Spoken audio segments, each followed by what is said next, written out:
हर रोज एक नई कहानी देखने के लिए चैनल को सब्सक्राइब करें और बेल आइकन को दबाना ना भूलें। नेहा बहुत ही सुंदर और संस्कारी होती है। नेहा के हाथों में खाना बनाने का बहुत ही अच्छा गुण होता है। नेहा के हाथ की पूरी सब्जी उसके घर में सबको पसंद होती है। एक दिन नेहा शाम के समय बाहर दुकान से आ रही होती है, तभी उसका भाई विनय देख लेता है। विनय को बहुत गुस्सा आता है और वो अपने पिता धीरज को बता देता है। नेहा जब घर आती है तो नेहा का भाई कहता है, तुझे मना किया है ना कि बाहर नहीं जाना है तुझे, तो फिर किससे पूछकर बाहर गई थी? भैया मैं तो नमक लेने के लिए ही बस दुकान गई थी और कुछ नहीं। घर में कोई नहीं था और आप लोगों के आने का भी समय हो रहा था, तो मैंने सोचा कि मैं खुद ही ले आती हूँ।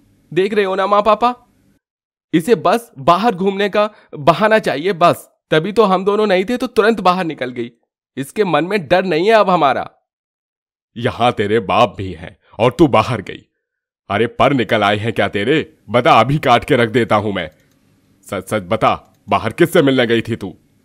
पापा मैं सच कह रही हूँ, ये देखो नमक, घर में नमक बिल्कुल भी नहीं है और खाना बनाने के समय हो गया था, बस इसीलिए मैं गई थी और कोई बात नहीं, मेरी बात का विश्वास करो।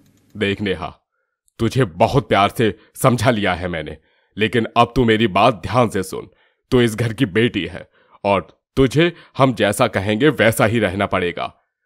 पढ़ाई लिखाई नौकरी चाकरी ये सब हमारे घर की बेटियां नहीं करती हैं, तो तू बस घर संभाल।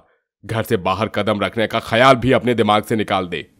नेहा अपने ही घर में घुट घुट कर रह रही होती है, कभी उसके बारे में कोई नहीं सोचता है।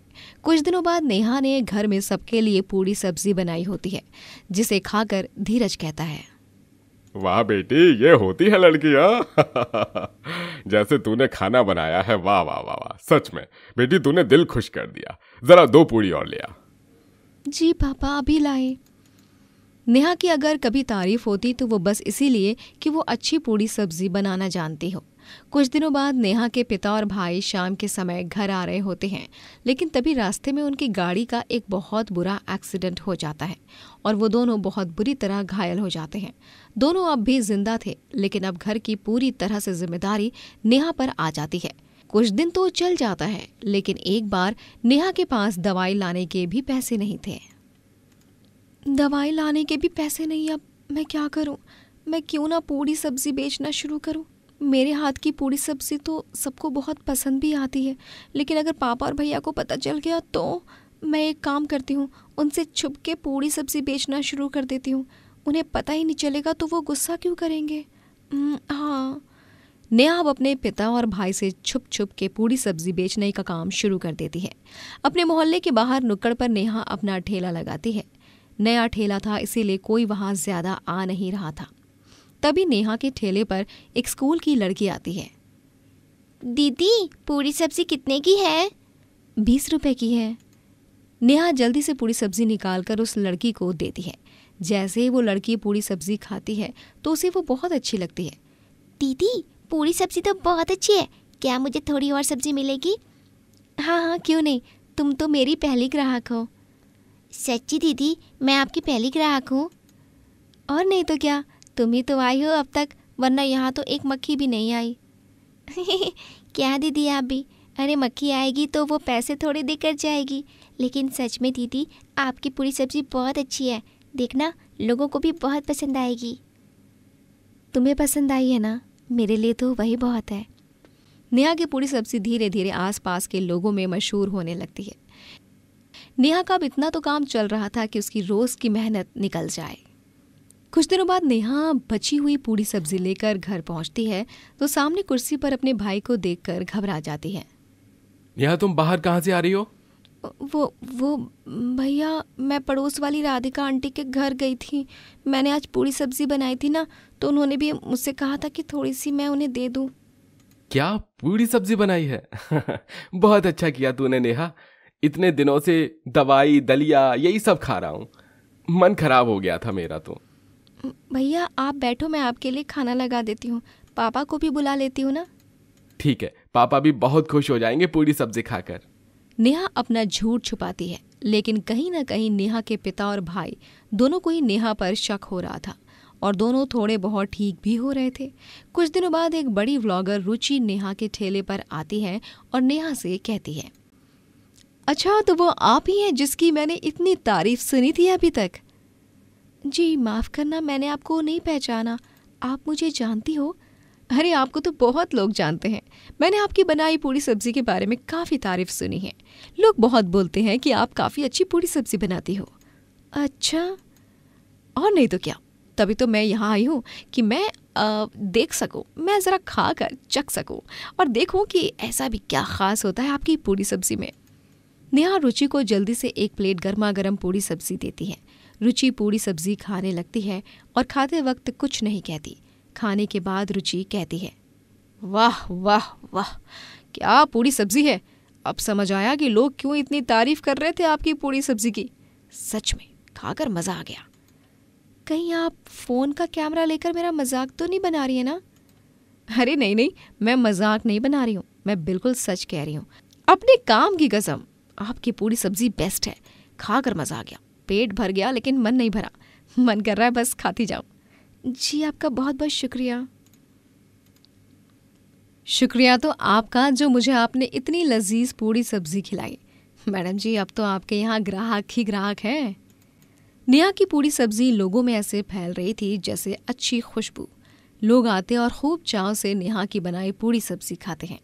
ऐसे ही कई दिन निकल जाते हैं। कुछ दिनों बाद धीरज और विनय दोनों थोड़ा बहुत घर से बाहर टहलने निकलते हैं, लेकिन तभी उनकी नज़र नेहा के ठेले पर पड़ती है।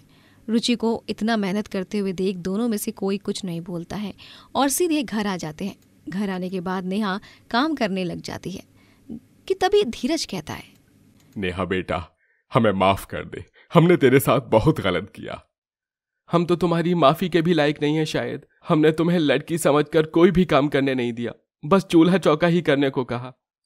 लेकिन जब हम दोनों बाप बेटे किसी काम के नहीं थे, कहीं आ जा नहीं सकते थे, तब तुमने काम किया, हमारा पेट भरा। सच में नेहा, मुझे बहुत गर्व है कि तू मेरी बेटी है।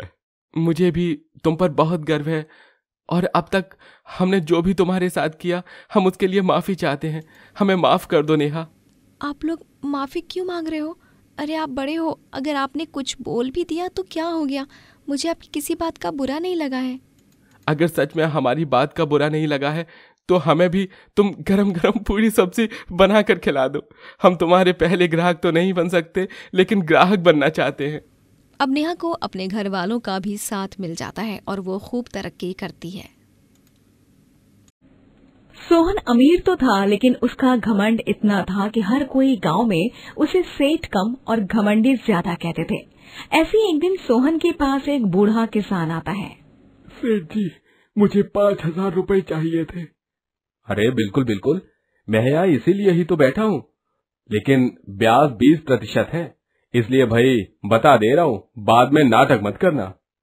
लेकिन सेठ जी, ये तो बहुत ज्यादा ब्याज है, मैं गरीब किसान कैसे इतने पैसे चुका पाऊंगा? अब वो तुम जानो, बताओ जल्दी। ठीक है, आप मुझे पैसे दे दीजिए। सोहन को किसी के ऊपर जरा सी भी दया नहीं आती थी। वो ऐसे ही सबके साथ करता था।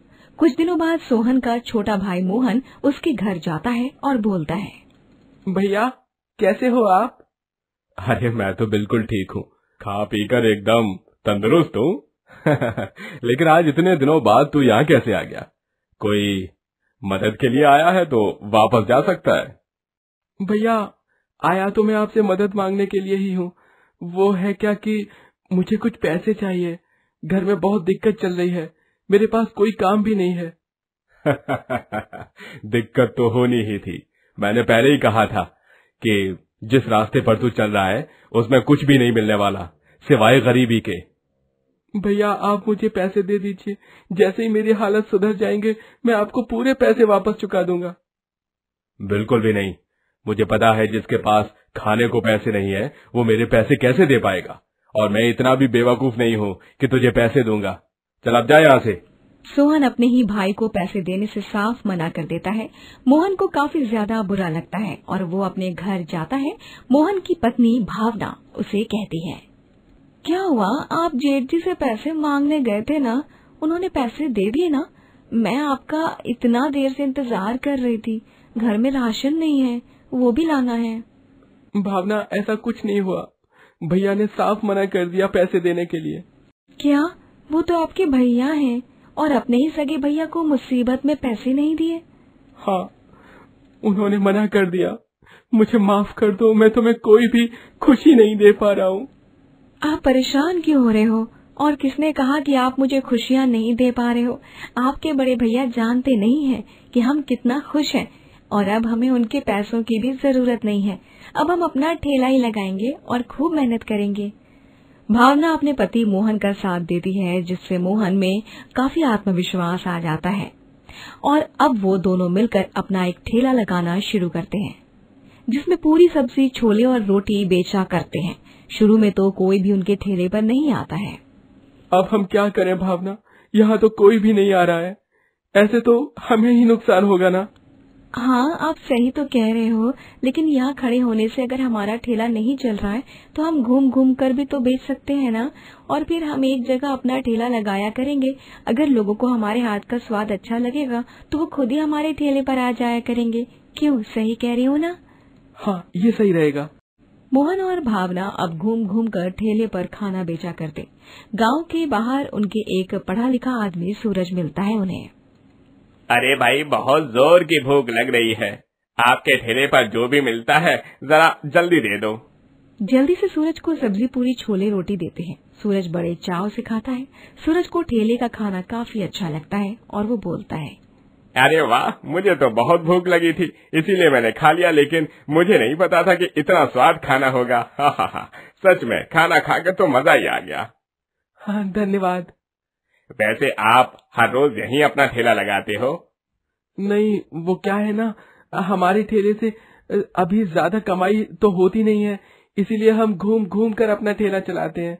थोड़ी बहुत हो जाती है कमाई। क्या? अरे आपका खाना तो बहुत ज्यादा अच्छा है। लोगों को तो खुद चलकर यहाँ आना चाहिए आपका खाना खाने के लिए, और उल्टा आप लोगों को खिलाने के लिए घूमते हो। अब करना तो पड़ेगा ही ना। जब तक मेहनत नहीं करेंगे तो फल की कैसे उम्मीद कर सकते हैं हम? बिल्कुल सही कहा आपने। जितना स्वाद आपका खाना है ना, उससे कहीं ज्यादा स्वाद आपकी बातें हैं। अच्छा, तो अब मैं चलता हूँ। धीरे धीरे लोगों को मोहन के ठेले का खाना पसंद आने लगता है और अब रोज उनके ठेले का पूरा खर्चा तो निकल ही जाता था। ऐसे ही कई दिन निकल जाते हैं। कुछ दिनों बाद अब वो गांव के चौराहे पर ही अपना ठेला खड़ा करके सामान बेचते हैं। वहाँ भी भीड़ होना शुरू हो जाती है। तभी एक बुढ़िया वहाँ आती है। बेटा, मुझे भी कुछ खाने को मिलेगा? बहुत भूखी हूँ मैं, कुछ खाना नहीं खाया है कई दिनों से। जी अम्मा, बिल्कुल मिलेगा। आप यहाँ बैठो, मैं अभी लाती हूँ। भावना उस बुढ़िया को खाना देती है। बुढ़िया को भी खाना काफी अच्छा लगता है और वो भावना के सर पर हाथ रखती है। बेटा, बहुत अच्छा खाना था, मेरा पेट भर गया लेकिन मन नहीं भरा। भगवान तुम्हें खूब तरक्की दे। लेकिन बेटा, मेरे पास पैसे नहीं है तुम्हें देने को। अम्मा, हम पैसे चाहिए भी नहीं। भगवान की इतनी तो दया है हम पर कि हम किसी खाली पेट को यहाँ से भूखे नहीं जाने देते। और आप तो बड़ी हो, आपका आशीर्वाद तो हमारे लिए सबसे बड़ा धन है। जुग जुग जियो बेटा। इस बुढ़िया की मदद करने के लिए शुक्रिया। भावना और मोहन ऐसे ही कमा रहे थे और खा रहे थे। काफी अमीर तो नहीं, लेकिन अब वो इतना हो ही गए थे कि किसी के आगे उन्हें हाथ नहीं फैलाने पड़ते। वहीं दूसरी तरफ सोहन की पत्नी उमा, उसकी तबीयत काफी खराब थी। मैंने बड़े से बड़े डॉक्टर को दिखा दिया, लेकिन अब तक किसी ने भी ये नहीं कहा है कि उमा ठीक हो जाएगी। मेरे तो सारे पैसे इसमें ही जा रहे हैं। सोहन के बुरे दिन शुरू हो जाते हैं क्योंकि उसकी पत्नी की तबीयत खराब हो जाती है और अब सोहन के सारे पैसे इलाज में ही जा रहे थे। मोहन के हालात सुधर रहे थे। कुछ दिनों बाद सोहन के पास कुछ नहीं बचता है और वो भूखे पेट घर जा रहा था। तभी वो मोहन के ठेले के पास ही बैठ जाता है। अपने भैया को देखकर मोहन खुश होता है। भैया, आप यहाँ? मुझे बहुत अच्छा लगा कि आप यहाँ आए हैं। भैया, ये मेरा ठेला है, मैंने और भावना ने मिलकर लगाया है। अच्छा, जानकर खुशी हुई कि तुम अपनी बीवी के साथ खुश हो। जी भैया, ये तो आपने बिल्कुल सही कहा।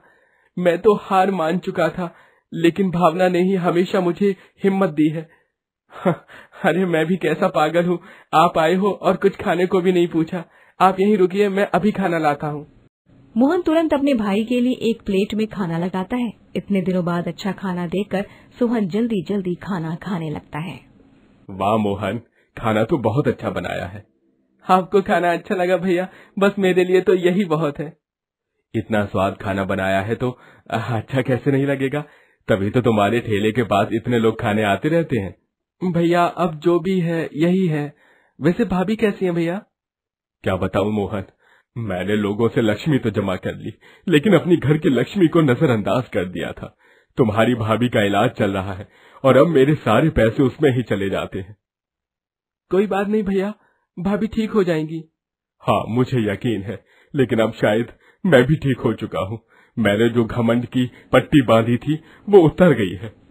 सोहन को अपनी गलती का एहसास होता है और मोहन भी अपनी जिंदगी में खुश था।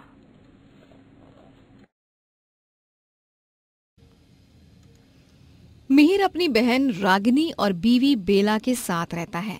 वो एक अच्छी पोस्ट वाली नौकरी पर होता है, जिसके जरिए वो अच्छे खासे पैसे कमा लेता है। समय के साथ रागिनी को सौरभ नाम का एक गरीब लड़के से प्यार हो जाता है, जिसके साथ वो शादी कर लेती है। और ये सब होने पर मिहिर रागिनी से बातचीत करना बंद कर देता है।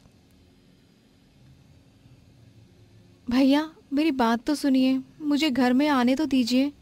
नहीं रागिनी, तूने शादी करने से पहले मुझे पूछा तक नहीं और खुद की मर्जी से सब कुछ किया। इसीलिए मैं तेरे साथ अब कोई रिश्ता नहीं रखना चाहता हूँ। चली जा यहाँ से। भैया मैंने एक गरीब लड़के से शादी की तो क्या हो गया? मैंने कोई गुनाह थोड़े किया है भैया, मुझे स्वीकारिए भैया, मुझे घर के अंदर आने दीजिए, मैं आपसे विनती करती हूँ भैया। अरे एक बार कही हुई बात समझ नहीं आती क्या तुम्हारी रागिनी? चलो दफा हो जाओ यहाँ से अब, हाँ नहीं तो। इस तरह बेला और मिहिर रागिनी को अपने घर से और जिंदगी से बाहर निकाल देते हैं। रागिनी और सौरभ इस बात से बहुत दुखी होते हैं। देखो ना सौरभ, भैया और भाभी दोनों ने मुझे पराया कर दिया है। दुखी मत हो रागिनी, मैं हूं ना तुम्हारे साथ। समय के साथ सब कुछ बदल जाता है, मेरा यकीन मानो, समय के साथ सब कुछ अपने आप ठीक हो जाएगा। हाँ सौरभ। अब मिहिर और बेला दोनों रागिनी और सौरभ से बातचीत बंद कर देते हैं। एक दिन जब सौरभ कंस्ट्रक्शन साइट से घर लौट रहा होता है, तभी उसका एक्सीडेंट हो जाता है और उसे फौरन हॉस्पिटल ले जाया जाता है। जब रागिनी को इसके बारे में पता चलता है, तब वो चिंतित होकर फौरन हॉस्पिटल पहुंच जाती है और वहां जाने के बाद डॉक्टर उसे कहते हैं, हमें जल्द से जल्द पेशेंट के दिल की सर्जरी करनी होगी। काफी खून बह चुका है और दिल पर काफी चोट भी लगी है उनके। अब पैसों का इंतजाम कर दो, वरना कहीं देर न हो जाए। पूरे 1 लाख रुपए लगेंगे। क्या 1 लाख रुपए? इतने पैसे मैं कहाँ से लाऊंगी, वो भी एक दिन में? हे भगवान, ये किस दुविधा में फंस गई हूँ मैं। रागिनी काफी परेशान हो जाती है और वो उसे मदद मांगने के लिए अपने भैया और भाभी के अलावा और कोई नजर ही नहीं आता। भैया भाभी, मैं जानती हूँ मैंने आपके मन को बहुत ठेस पहुँचाई है, लेकिन मुझे माफ़ कर दीजिए और इस मुश्किल घड़ी में मेरी मदद कीजिए। सौरभ की सर्जरी करनी है, उसका एक्सीडेंट हुआ है, काफ़ी चोटें लगी हैं उसे। मैं आप दोनों के सामने हाथ जोड़ती हूँ, मदद कीजिए मेरी। नहीं रागिनी, हम तुम्हारी कोई मदद नहीं करने वाले। चली जाओ यहाँ से। हाँ, और जाकर कहीं और भीख मांगो, यहाँ पर मत आओ हमें सर दर्द देने। हाँ चलो फुट जाओ अब यहाँ से। लेकिन बेला भाभी रुकिए तो, मेरी बात तो सुनिए। बेला और मिहिर दरवाजा बंद कर लेते हैं और रागिनी की मदद नहीं करते हैं। अब बेचारी रागिनी बहुत चिंताग्रस्त हो जाती है। अब मैं क्या करूं, कहाँ से लाऊं पैसे, कौन करेगा मेरी मदद? हे भगवान, अब आप ही कोई रास्ता दिखाइए मुझे। रागिनी शाम तक कई सारे लोगों के पास बारी बारी जाकर पैसों की मदद मांगती है, लेकिन कोई भी उसे मदद नहीं करता। जिसके बाद उसे गांव के किसी सेठ से उधारी पर पैसे लेने पड़ते हैं और उस तरह वो अपने पति का इलाज करवाती है। थोड़े दिनों बाद जब सौरभ धीरे धीरे ठीक होने लगता है, तभी रागिनी, तुमने इतना सारा पैसा उधारी पर क्यों लिया? अब हम कैसे दे पाएंगे वो पैसे? तुम चिंता मत करो सौरभ, उस समय तुम्हारी जान से बढ़कर मेरे लिए कुछ भी नहीं था, इसीलिए मैंने वो फैसला लिया। सौरभ, मैंने तय किया है कि मैं अब गांव में ठेला लगाऊंगी और वहां पर खाना बनाकर बेचूंगी। उससे थोड़े बहुत पैसे आएंगे और मैं और तुम, हम दोनों मिलकर सारे खर्चे और उस सेठ के पैसे भी चुका देंगे। रागिनी, लेकिन तुम्हें कितनी तकलीफ उठानी पड़ेगी अभी। नहीं सौरभ, कोई तकलीफ नहीं, तुम मेरी इतनी फिक्र मत करो, मैं सब कुछ सही तरह से संभाल लूंगी, मेरा विश्वास करो। रागिनी अब गांव में अपना छोटा सा ठेला लगाती है और वहां पर वो तरह तरह के पकवान बनाकर बेचने लगती है। गांव वालों को उसके ठेले पर बिक रहे इतने बेहतरीन पकवान बहुत पसंद आने लगते हैं और वो उसकी खूब प्रशंसा भी करते हैं। अरे वाह वाह, इतना लाजवाब खाना तो हमने आज से पहले खाया ही नहीं है। ये कचौड़ियाँ, ये छोले और भटूरे, ओए होए होए होए होए। अरे सच में कमाल कर दिया। इतने दिनों बाद ऐसा लग रहा है कि हमने कुछ खाया है। इसे कहते हैं असली खाना और असली स्वाद। धन्यवाद भाई साहब, आप जी भर के खाइए। चाहिए तो और भी ले लीजिए। हाँ हाँ, क्यों नहीं, जरूर जरूर। रागिनी को वो छोटा सा जो ठेला है वो बहुत भा जाता है, क्योंकि अब पूरे गांव में काफी प्रसिद्ध होने लगता है उसका वो छोटा सा ठेला, जिसके बाद वो पैसे कमाकर अपना एक बड़ा सा रेस्टोरेंट भी खोल देती है और वहां पर वो एक से बढ़कर एक स्वादिष्ट पकवान बनाकर बेचने लगती है। रागिनी का रेस्टोरेंट की खबर जब बेला और मिहिर को पता चलती है तब उन दोनों को काफी जलन होती है। देख लो मिहिर, तुम्हारी बहन कितनी आगे निकल रही है हमसे। बहुत पर निकल आए हैं ना उसके। तुम्हें क्या लगता है? नहीं बेला, रागिनी मुझसे आगे नहीं जा सकती। मैं उसे आगे जाने नहीं दे सकता। तो फिर क्यों ना हम दोनों साथ मिलकर उसे बर्बाद कर दे? क्यों? लेकिन कैसे बेला? उसकी चिंता तुम मुझ पर छोड़ दो। मेरे इस खुराफाती दिमाग में कई सारे प्लान्स हैं। बेला और मिहिर दोनों मिलकर भेस बदल लेते हैं और दोनों के दोनों भेस बदलकर कोशिश करते हैं कि वो रागिनी के रेस्टोरेंट में पहुंच जाएं। और ऐसा ही होता है, जहां पर वो दोनों चुपके से उसके रेस्टोरेंट के खाने में मिलावट कर देते हैं और बाद में जब ग्राहक वो मिलावट वाला खाना खाते हैं तब उनकी तबीयत काफी खराब हो जाती है और इसके चलते गांव वाले रागिनी के रेस्टोरेंट को तोड़ फोड़ कर उसे खूब सुनाते हैं। ऐसा मत कीजिए, मेरे रेस्टोरेंट को मत तोड़िए। मैं आप सबसे हाथ जोड़कर विनती करती हूँ। मैंने सच में कुछ नहीं किया है, मैंने मिलावट नहीं की है। अरे तो क्या तुम्हारे रेस्टोरेंट में भी भूत आया था क्या, जिसने मिलावट की? कुछ भी बकवास करती हो। अरे आज के बाद अगर तुमने गांव में फिर से खाना बेचा तो हम सबसे बुरा और कोई नहीं होगा। गांव वाले अब रागिनी के खिलाफ हो जाते हैं और रागिनी इन सब से काफी दुखी हो जाती है। वहीं मिहिर और बेला को ये सब होते देख बहुत खुशी महसूस होती है। आखिर वही हुआ जो हम चाहते थे।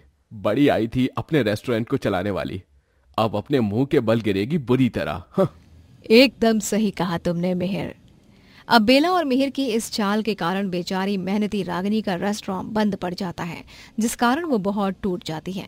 लेकिन एक दिन अचानक से तेज तूफानी बारिश आती है, जिसमें बेला और मिहिर के घर पर बिजली गरज पड़ती है और उनका घर पूरी तरह जलने लगता है।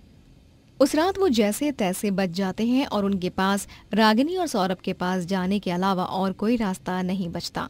वो दोनों वहां जाते हैं और रागिनी उन्हें अपने घर में ले लेती है और अच्छे से खाना खिलाती है। रागिनी और सौरभ की ये अच्छाई देखकर मिहिर और बेला को काफी शर्मिंदगी महसूस होती है और वो दोनों उनसे माफी मांगते हैं। हमें माफ कर दो रागिनी और नंदोई जी, हमने आप दोनों का हर मुश्किल समय में साथ देने से इनकार कर दिया, लेकिन आज जब हम मुसीबत में हैं तब आप दोनों ने बिना कुछ कहे हमारा साथ दिया। इससे अच्छा नाता और रिश्ता क्या हो सकता है? हाँ रागिनी, मैं तुझसे गुस्सा था क्योंकि तूने एक गरीब लड़के से शादी की, लेकिन आज समझ आया कि सौरभ और तुम दोनों कितने अमीर हो। पैसों से तो कोई भी अमीर बन सकता है, लेकिन सच्चा अमीर इंसान वही होता है जो दिल से, मन से और अपने अच्छे और नेक कर्मों से अमीर हो।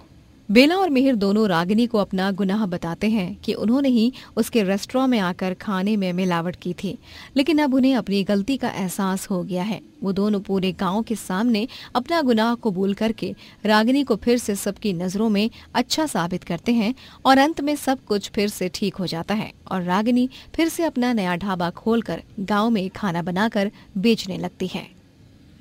मोहन इस बार की ढाबे की कमाई गिन रहा होता है और पैसे गिनने के बाद परेशान हो जाता है। ये देखकर मोहन की पत्नी कहती है, क्या हुआ जी, आप परेशान क्यों हो गए? इस बार भी हमारा वही हाल है। ऐसे लगता है कि गर्मियां हमारे लिए ग्रहण है। फिर हमारा नुकसान बहुत हुआ है और कमाई कुछ भी हुई ही नहीं है। इतना मशहूर ढाबा होने के बाद भी हमें इतनी गरीबी झेलनी पड़ती है। अगर ऐसे ही चलता रहा तो पता नहीं आगे क्या ही होगा हमारा। आप ऐसे क्यों कह रहे हो? सब ठीक हो जाएगा। दोनों को ही पता था कि गर्मियों में कुछ ठीक तो होता नहीं है, बल्कि सब कुछ खराब हो जाता है और इस बार की गर्मियां तो कुछ ज्यादा ही पड़ी थी। जिस वजह से अब उनका और भी नुकसान हो रहा था। एक बार गर्मी में पसीने से लथपथ उनके ढाबे पर एक आदमी आता है। अरे भैया, पंखा चला दो, बहुत गर्मी लग रही है। उस आदमी के कहने पर मोहन पंखा चलाता है और खाने का ऑर्डर लेने उसके पास जाता है। जी भाई साहब, बताइए आपको क्या खाना है? अरे पहले तो इतनी गर्मी में हवा खानी है। अरे भाई साहब, आप अपने ढाबे का कुछ करते क्यों नहीं हो? इतनी गर्मी हो रही है और आपके ढाबे पर सीधा धूप लग रही है। मैं यहाँ आया था खाना खाने, लेकिन ऐसा लग रहा है कि यहाँ तो सूरज की सीधी मार पड़ रही है। भाई साहब, अब गर्मी पर किसी को रोक तो है नहीं, लेकिन ये जरूर कह सकता हूँ कि खाना आपको बहुत स्वाद मिलेगा। अरे नहीं भाई साहब, मैं तो यहाँ उबल रहा हूँ, देखो कैसे पसीना निकल रहा है। इससे अच्छा घर पर जाकर चैन से वहीं पे खाना खा लूँगा। गर्मी में यहाँ उबलने से अच्छा है घर में ही जाऊँ। अच्छा भैया। ढाबे पर आए ग्राहक भी गर्मी की वजह से चले जा रहे थे। ढाबा बंद करने का समय होता है तो वो सब सामान रखने लगते हैं। तभी उन्हें काफ़ी खाना बचा हुआ दिखता है। ये देखकर सुमन को काफ़ी बुरा लगता है। आज फिर से इतना सारा खाना बच गया है। अब इतने खाने का रोज़ हमें नुकसान ही हो रहा है। ऐसा भी नहीं है कि रख दे हम इस खाने को, कल चल जाएगा। गर्मियों की वजह से तो खाना और ख़राब हो रहा है। मुझे नहीं लगता है कि गर्मियों में हमारा ढाबा और कुछ दिन भी टिक पाएगा। लेकिन हम ढाबा नहीं चलाएंगे तो क्या करेंगे? हमारे पास तो दूसरा कोई काम भी नहीं है। पता नहीं, जब तक हम ढाबा चला सकते हैं तब तक तो चलाएंगे ही। आगे का कुछ पता नहीं है अभी तो। दोनों काफ़ी निराश हो जाते हैं। अगले दिन फिर वो अपने ढाबे पर ही बैठे थे। तभी ढाबे पर उनका बेटा सोनू रोते हुए आता है। अरे सोनू, क्या हुआ तुझे? तू रो क्यों रहा है? और आज स्कूल से इतनी जल्दी कैसे घर आ गया? बाबा, मुझे स्कूल से निकाल दिया है। सर कह रहे थे कि मेरी अब तक फीस भी नहीं भरी गई है और जब फीस ना भरी जाए तब तक मैं स्कूल नहीं आ सकता हूँ। हे भगवान, ये गर्मियाँ हम पर क्यों ऐसे कहर बनकर बरस रही हैं? सोनू बेटा, चुप हो जा, हम हैं ना, हम सब संभाल लेंगे। जा, तू तब तक पढ़ाई कर। कुछ दिन में हम तेरे स्कूल की फीस भर देंगे और तू फिर से पहले की तरह स्कूल जाने लगेगा। सोनू जैसे ही वहाँ से जाता है तो सुमन कहती है, अब हम क्या करेंगे जी? हमने सोनू को बोल तो दिया है कि हम उसकी कुछ दिनों में फ़ीस भर देंगे, लेकिन ये बात तो आप भी जानते हो और मैं भी कि हमारा ढाबा ना के बराबर चल रहा है। रोज़ इतना नुकसान हो रहा है, अब कैसे होगा सब? यही तो मुझे भी नहीं समझ आ रहा है। ढाबे का सामान लाना, बेटे की स्कूल की फीस कैसे करेंगे हम? दोनों पति पत्नी काफ़ी ज़्यादा परेशान थे। इसीलिए अब कुछ दिनों तक ढाबा बंद करके एक शांति नाम की औरत के घर पर काम करने के लिए, खाना बनाने के लिए वो जाते हैं। शांति को उनका बनाया हुआ खाना काफ़ी अच्छा लगता है और वो कहती है, अरे वाह, खाना तो बहुत अच्छा बनाया है तुम लोगों ने। स्वाद तो है तुम्हारे हाथ में। मालकिन, आपको हमारे हाथ का खाना अच्छा लगता है? हाँ, अच्छा लगा तभी तो मैंने तारीफ की है, वरना मैं किसी की भी इतनी जल्दी तारीफ नहीं करती हूँ। दोनों पति पत्नी वहाँ रोज़ अच्छा खाना बनाते। ऐसे ही 1 महीने तक दोनों बहुत दिल से काम करते हैं। लेकिन जब तनख्वाह का दिन आता है तो शांति उन्हें बहुत कम पैसे देती है। ये देखकर सुमन कहती है, मालकिन ये क्या है, बस इतने से पैसे? जितना काम किया है तुम दोनों ने उसके हिसाब से बहुत है। अगर तुम्हें लग रहा है कि बहुत कम पैसे मिले हैं तो देख लो अपने लिए दूसरा काम, क्योंकि यहाँ तो बस इतने ही मिलेंगे। मजबूरी की वजह से वो दोनों काम छोड़ भी नहीं सकते थे, इसीलिए कम पैसों में ही वो दोनों वहाँ काम करते हैं। अब भी दोनों वहाँ खूब मेहनत करते हैं। कम पैसे मिलने पर भी कोई काम चोरी नहीं कर रहे थे। कुछ दिनों बाद रात के समय वो अपने घर में खाना खाने बैठे होते हैं। तभी अजय नाम का एक आदमी उनके घर आता है। अरे माफ करना, आपके घर से खाने की बहुत अच्छी खुशबू आ रही थी तो मैं खुद को रोक ही नहीं पाया। अरे, आप तो इस गांव के नहीं लगते हो, फिर आप कहाँ से आए हो? हाँ, सही पहचाना, मैं इस गांव का नहीं हूँ। वो मैं यहाँ से जा रहा था, किसी काम से आया था। भूख भी लगी थी और तभी आपके घर से खाने की बहुत अच्छी खुशबू आने लगी और मैं खुद को रोक नहीं पाया, इसलिए मैं यहाँ आ गया। उम्मीद करता हूँ आपको बुरा नहीं लगा हो मेरा यहाँ पे आना। अरे, बुरा लगने की क्या बात है? और आपको भूख लगी है मोहन जी, ज़रा दरी चादर बिछा दो, इन्हें भूख लग रही है, मैं खाना परोस देती हूँ। अजय और मोहन एक बार भी नहीं सोचते कि वो कौन है, कहाँ से आए हैं, और उसकी अच्छे से खातिरदारी करने लगते हैं। अजय को उनका बनाया हुआ खाना बहुत अच्छा लगता है और उनकी खातिरदारी से भी वो बहुत खुश हो जाता है। वाह, आपने तो बहुत अच्छा खाना खिलाया। मेरा दिल खुश हो गया है आपका ये बनाया हुआ खाना खाकर। आपका अच्छे से पेट तो भरा ना? कुछ और चाहिए तो बताइएगा, अगर हो पाएगा तो मैं जरूर करूंगा। अरे नहीं नहीं, आपने जितना भी किया है ना, मैं उससे ही बहुत खुश हूँ। मैं एक एसी का व्यापारी हूँ। आपने मेरी इतनी खातिरदारी करी है, मैं यहाँ से आपको बिना कुछ दिए तो नहीं जा सकता हूँ, इसलिए मैं आपको एसी देता हूँ। आपने बहुत स्वादिष्ट खाना खिलाया भाई। अजय उन्हें एसी दे देता है, जिसके बाद वो लोग अपने ढाबे में एसी लगवा लेंगे। और गर्मियों में कहीं ठंडक और अच्छा खाना मिल जाए तो लोग वहाँ क्यों नहीं जाएंगे। ऐसे ही मोहन और सुमन के ढाबे पर भी होता है। एसी लगने की वजह से गरीब के ढाबे पर 4 चांद लग जाते हैं। अब उनकी कमाई वापस से पहले की तरह ही होने लगती है। ये देखकर सुमन काफी खुश होती है। देखा, मैंने कहा था ना, भगवान हमारी किसी न किसी रूप में मदद जरूर करेंगे। गरीब का एसी ढाबा हो गया। एसी के बारे में तो कभी हमने सोचा भी नहीं था। बिल्कुल सही कहा तुमने। अब हमारे जो भी ग्राहक आते हैं वो पसीने में आते तो जरूर हैं, लेकिन यहाँ से पसीने में जाते नहीं हैं। और खाना तो पहले ही लोगों को बहुत पसंद था ही। जी सही कहा आपने। दोनों पति पत्नी अब एसी ढाबे में भी खूब मेहनत करते हैं। वक्त निकलता जाता है और धीरे धीरे वो दोनों खूब तरक्की भी करते हैं और गरीब का एसी ढाबा और भी मशहूर हो जाता है। दोस्तों, अगर आपको ये कहानी पसंद आई तो लाइक करें, शेयर करें और कमेंट करके बताएं कि कहानी में आपको सबसे अच्छा क्या लगा।